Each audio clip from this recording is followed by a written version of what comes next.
কৰাইছিলোঁ আমাৰ এই বায়ে মোক যথেষ্টখিনি হেল্প কৰিছিলে আৰু গোটেইখিনি টেমে কৰা গীতটি ইমান আমি প্ৰমোশ্যন কৰিব নোৱাৰিলোঁ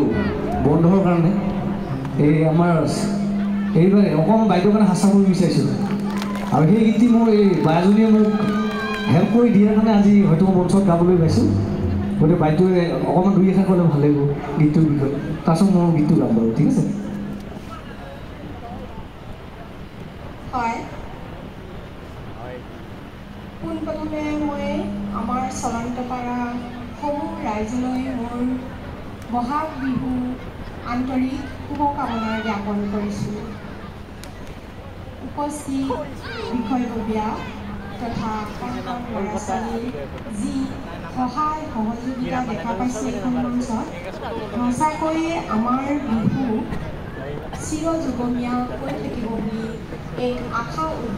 আমাৰ মাজত উদ্দীপনা জাগিছে কাৰণ কণ কণ ল'ৰা ছোৱালীসকলৰ